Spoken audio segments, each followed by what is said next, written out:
7ನೇ ತರಗತಿ ವಿಜ್ಞಾನ ಅಧ್ಯಾಯ 8 ಸಸ್ಯಗಳಲ್ಲಿ ಸಂತಾನೋತ್ಪತ್ತಿ ಪ್ರಶ್ನೋತ್ತರಗಳು. ಅಭ್ಯಾಸಗಳು. ಮುಖ್ಯ ಪ್ರಶ್ನೆ 1. ಬಿಟ್ಟ ಜಾಗವನ್ನು ತುಂಬಿ. ಎ.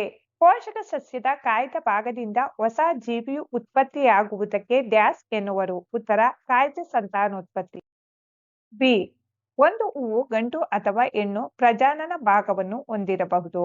ಅಂತಹ ಹೂವಿಗೆ ಡ್ಯಾಶ್ ಎನ್ನುವರು. ಉತ್ತರ ಏಕಲಿಂಗಿ ಹೂವು. ಸಿ. ಒಂದು ಹೂವಿನ ಪರಾಗಕೋಶದಿಂದ ಅದೇ ಹೂವಿನ ಅಥವಾ ಅದೇ ಜಾತಿಯ ಬೇರೊಂದು ಹೂವಿನ ಸಲಾಕಾಗ್ರಹಕ್ಕೆ ಪರಾಗದ ವರ್ಗಾವಣೆಗೆ ಡ್ಯಾಶ್ ಎನ್ನುವರು. ಉತ್ತರ ಪರಾಗಸ್ಪರ್ಶ. ಡಿ. ಪುರುಷ ಲಿಂಗಾಣು ಮತ್ತು ಹೆಣ್ಣು ಲಿಂಗಾಣುವಿನ ಸಂಯೋಗಕ್ಕೆ ಡ್ಯಾಶ್ ಎನ್ನುವರು. ಉತ್ತರ ನಿಷೇಚನ. ಈ ಬೀಜ ಪ್ರಸರಣವು ಡ್ಯಾಶ್ ಮತ್ತು ಡ್ಯಾಶ್ ಮೂಲಕ ಜರುಗುತ್ತದೆ. ಉತ್ತರ ಗಾಳಿ, ನೀರು ಮತ್ತು ಪ್ರಾಣಿಗಳ. ಪ್ರಶ್ನೆ 2. ಅಲೈಂಗಿಕ ಸಂತಾನೋತ್ಪತ್ತಿಯ ವಿವಿಧ ವಿಧಾನಗಳನ್ನು ವಿವರಿಸಿ. ಉದಾಹರಣೆಗಳನ್ನು ನೀಡಿ. ಉತ್ತರ ಅಲೈಂಗಿಕ ಸಂತಾನೋತ್ಪತ್ತಿಯ ವಿವಿಧ ವಿಧಾನಗಳು. 1. ಕಾಯ್ದ ಸಂತಾನೋತ್ಪತ್ತಿ. ಇದು ಅಲೈಂಗಿಕ ಸಂತಾನೋತ್ಪತ್ತಿಯ ಒಂದು ವಿಧಾನವಾಗಿದ್ದು ಇದರಲ್ಲಿ ಸಸ್ಯದ ಕಾಯ್ದ ಭಾಗಗಳಾದ ಬೇರು, ಕಾಂಡ, ಎಲೆ ಮತ್ತು ಮೊಗ್ಗುಗಳಿಂದ ಹೊಸ ಗಿಡಗಳು ಹುಟ್ಟುತ್ತವೆ. ಉದಾಹರಣೆ ಗುಲಾಬಿ ಗಿಡ, ಆಲೂಗಡ್ಡೆ, ಶುಂಠಿ, ಬ್ರಯೋಫಿಲಮ್. 2. ಮೊಗ್ಗುವಿಕೆ. ಈಸ್ಟ್ ಕೋಶದ ಮೇಲಿಂದ ಹೊರಚಾಚುವ ಸಣ್ಣ ಗಂಟಿನಾಕಾರದ ಬೆಳವಣಿಗೆಗೆ ಮೊಗ್ಗುವಿಕೆ ಎನ್ನುವರು. ಈ ಮೊಗ್ಗು ನಿಧಾನವಾಗಿ ಬೆಳೆದು ತಾಯಿ ಕೋಶದಿಂದ ಬೇರ್ಪಡುತ್ತದೆ ಮತ್ತು ಹೊಸ ಈಸ್ಟ್ ಕೋಶವಾಗಿ ಬೆಳೆಯುತ್ತದೆ. ಹೊಸ ಈಸ್ಟ್ ಬೆಳೆದು ಪ್ರೌಢಾವಸ್ಥೆಯನ್ನು ತಲುಪಿ ಹೆಚ್ಚಿನ ಈಸ್ಟ್ ಕೋಶಗಳನ್ನು ಉತ್ಪತ್ತಿ ಮಾಡುತ್ತದೆ. 3. ತುಂಡಾಗುವಿಕೆ. ಶೈವಲಗಳು ಪೋಷಕಗಳು ಮತ್ತು ನೀರು ದೊರಕಿದಾಗ ಶೀಘ್ರವಾಗಿ ಬೆಳೆದು ತುಂಡಾಗುವಿಕೆ ಪ್ರಕ್ರಿಯೆಯಿಂದ ಸಂಖ್ಯೆಯಲ್ಲಿ ಅಧಿಕಗೊಳ್ಳುತ್ತವೆ. ಶೈವಲ 2 ಅಥವಾ ಹೆಚ್ಚು ತುಂಡುಗಳಾಗುತ್ತವೆ. ಈ ತುಂಡುಗಳು ಹೊಸ ಜೀವಿಗಳಾಗಿ ಬೆಳೆಯುತ್ತವೆ. 4. ಬೀಜಕ ಉತ್ಪತ್ತಿ.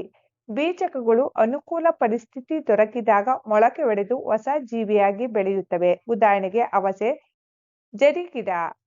ಪ್ರಶ್ನೆ 3. ಲೈಂಗಿಕ ಸಂತಾನೋತ್ಪತ್ತಿಯ ಬಗ್ಗೆ ನೀವು ಏನು ಅರ್ಥ ಮಾಡಿಕೊಂಡಿರಿ ವಿವರಿಸಿ. ಉತ್ತರ ಲೈಂಗಿಕ ಸಂತಾನೋತ್ಪತ್ತಿ ಎಂದರೆ ಪುರುಷ ಲಿಂಗಾಣು ಮತ್ತು ಹೆಣ್ಣು ಲಿಂಗಾಣುಗಳು ಸಂಯೋಗಗೊಂಡು ಋಗ್ಮಜವಾಗುತ್ತದೆ.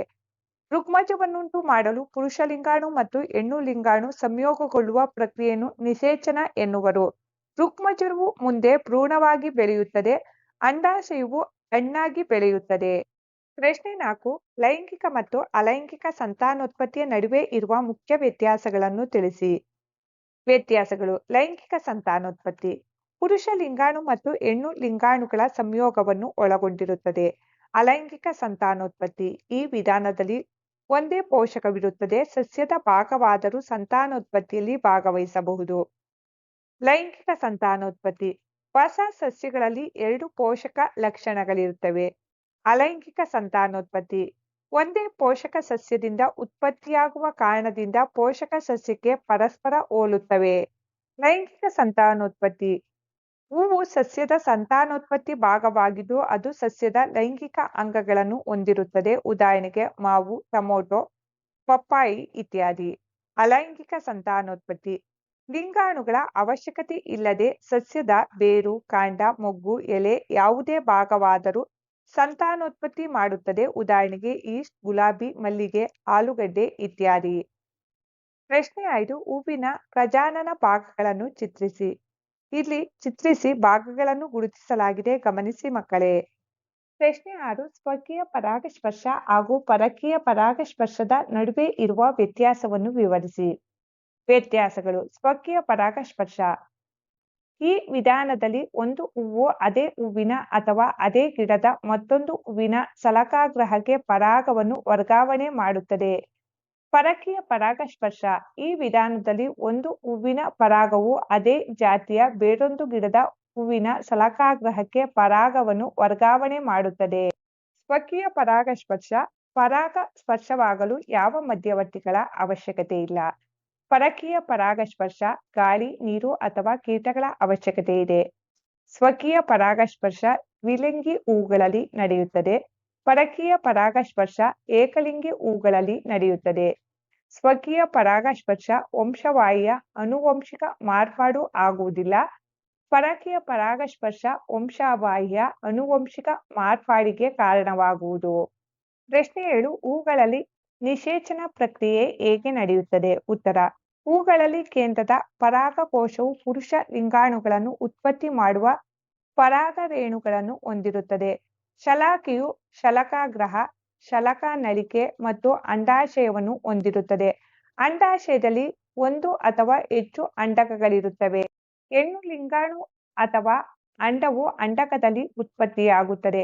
ಲೈಂಗಿಕ ಸಂತಾನೋತ್ಪತ್ತಿಯಲ್ಲಿ ಪುರುಷ ಮತ್ತು ಹೆಣ್ಣು ಲಿಂಗಾಣುಗಳು ಸಂಯೋಗಗೊಂಡು ಋಗ್ಮಜವಾಗುತ್ತದೆ. ಋಗ್ಮಜವನ್ನುಂಟು ಮಾಡಲು ಪುರುಷ ಲಿಂಗಾಣು ಮತ್ತು ಹೆಣ್ಣು ಲಿಂಗಾಣು ಸಂಯೋಗಗೊಳ್ಳುವ ಪ್ರಕ್ರಿಯೆಗೆ ನಿಷೇಚನ ಎನ್ನುವರು. ಪ್ರಶ್ನೆ 8. ಬೀಜ ಪ್ರಸರಣವಾಗುವ ಹಲವು ವಿಧಗಳನ್ನು ವಿವರಿಸಿ. ಗಾಳಿಯಿಂದ ಪ್ರಸರಣ: ರೇಖೆಯಂತೆ ಚಾಚಿರುವ ಹೊರಪದರು ಇರುವ ನುಗ್ಗೆಕಾಯಿ ಮತ್ತು ಮೇಪಲ್ನ ಬೀಜಗಳು ಮತ್ತು ಹುಲ್ಲಿನ ಹಗುರ ಬೀಜಗಳು ಗಾಳಿಗೆ ಬಹಳ ದೂರ ಚದುರಿ ಹೋಗುತ್ತವೆ. ನೀರಿನಿಂದ ಪ್ರಸರಣ: ಕೆಲವು ಹಣ್ಣು ಅಥವಾ ಬೀಜಗಳು ನಾರುಭರಿತ ಅಥವಾ ಮೃದುವಾದ ಹೊರಪದರದ ಮೂಲಕ ನೀರಿನಲ್ಲಿ ತೇಲುವ ಸಾಮರ್ಥ್ಯ ಪಡೆದುಕೊಂಡಿರುತ್ತವೆ. ಉದಾಹರಣೆಗೆ ತೆಂಗಿನಕಾಯಿ. ಪ್ರಾಣಿಗಳಿಂದ ಪ್ರಸರಣ: ಕೆಲವು ಬೀಜಗಳು ಮುಳ್ಳು, ಕೊಕ್ಕೆ ಅಥವಾ ಕೊಂಡಿಯಂಥ ರಚನೆ ಹೊಂದಿದ್ದು ಇವು ಪ್ರಾಣಿಗಳ ದೇಹಕ್ಕೆ ಅಂಟಿಕೊಂಡು ದೂರದ ಪ್ರದೇಶಗಳಿಗೆ ವರ್ಗಾವಣೆಗೊಳ್ಳುತ್ತವೆ. ಉದಾಹರಣೆಗೆ ಸ್ಕಾಂಥಿಯಂ ಮತ್ತು ಯುರಿನಾ. ಸಿಡಿತದಿಂದ ಪ್ರಸರಣ: ಕೆಲವೊಮ್ಮೆ ಹಠಾತ್ ಎಳೆತಗಳೊಂದಿಗೆ ಹಣ್ಣುಗಳು ಸಿಡಿಯುವುದರಿಂದ ಬೀಜಗಳು ಚದುರಿ ಹೋಗುತ್ತವೆ. ಅಂತಹ ಸಸ್ಯಗಳ ಉದಾಹರಣೆಗಳೆಂದರೆ ಅರಳು ಮತ್ತು ಕರ್ಣಕುಂಡಲ. ಪ್ರಶ್ನೆ 9. ಕಾಲಂ 1ರಲ್ಲಿ ಕೊಟ್ಟಿರುವ ಅಂಶಗಳನ್ನು ಕಾಲಂ 2ರಲ್ಲಿ ಕೊಟ್ಟಿರುವ ಸೂಕ್ತ ಅಂಶಗಳೊಂದಿಗೆ ಹೊಂದಿಸಿ ಬರೆಯಲಾಗಿದೆ. ಮೊಗ್ಗು ಈಸ್ಟ್, ಕಣ್ಣುಗಳು ಆಲೂಗಡ್ಡೆ, ತುಂಡಾಗುವಿಕೆ ಸ್ಪೈರೋಗೈರಾ, ಬೀಜ ರೇಖೆಗಳು ಮೇಪಲ್, ಬೀಜಕಗಳು ಬ್ರೆಡ್ಡಿನ ಶಿಲೀಂಧ್ರ. ಪ್ರಶ್ನೆ 10. ಸರಿಯಾದ ಉತ್ತರವನ್ನು ಸರಿ ಚಿಹ್ನೆಯಿಂದ ಗುರುತಿಸಿ. ಎ. ಒಂದು ಸಸ್ಯದ ಪ್ರಜನನ ಭಾಗ. ಆಯ್ಕೆಗಳು: ಎಲೆ, ಕಾಂಡ, ಬೇರು, ಹೂವು. ಸರಿಯಾದ ಆಯ್ಕೆ 4, ಹೂವು. ಬಿ. ಪುರುಷ ಲಿಂಗಾಣು ಮತ್ತು ಹೆಣ್ಣು ಲಿಂಗಾಣು ಸಂಯೋಗಗೊಳ್ಳುವ ಪ್ರಕ್ರಿಯೆಯನ್ನು ಹೀಗೆನ್ನುವರು. ಆಯ್ಕೆಗಳು: ನಿಷೇಚನ, ಪರಾಗಸ್ಪರ್ಶ, ಸಂತಾನೋತ್ಪತ್ತಿ, ಬೀಜ ಉಂಟಾಗುವಿಕೆ. ಸರಿಯಾದ ಆಯ್ಕೆ 1, ನಿಷೇಚನ. ಸಿ. ಬಲಿತ ಅಂಡಾಶಯವು ಹೇಗೆ ಮಾರ್ಪಡುತ್ತದೆ? ಆಯ್ಕೆಗಳು: ಬೀಜ, ಕೇಸರ, ಶಲಾಕೆ, ಹಣ್ಣು. ಸರಿಯಾದ ಆಯ್ಕೆ 4, ಹಣ್ಣು. ಡಿ. ಇದು ಬೀಜಕವನ್ನು ಉತ್ಪತ್ತಿ ಮಾಡುವ ಜೀವಿ. ಆಯ್ಕೆಗಳು: ಗುಲಾಬಿ, ಬ್ರೆಡ್ಡಿನ ಶಿಲೀಂಧ್ರ, ಆಲೂಗಡ್ಡೆ, ಶುಂಠಿ. ಸರಿಯಾದ ಆಯ್ಕೆ 2, ಬ್ರೆಡ್ಡಿನ ಶಿಲೀಂಧ್ರ. ಈ ಬ್ರಯೋಫಿಲ್ಮ್ ಇದರ ಮೂಲಕ ಸಂತಾನೋತ್ಪತ್ತಿ ಮಾಡುತ್ತದೆ. ಆಯ್ಕೆಗಳು: ಕಾಂಡ, ಎಲೆಗಳು, ಬೇರುಗಳು, ಹೂವು. ಸರಿಯಾದ ಆಯ್ಕೆ 2, ಎಲೆಗಳು.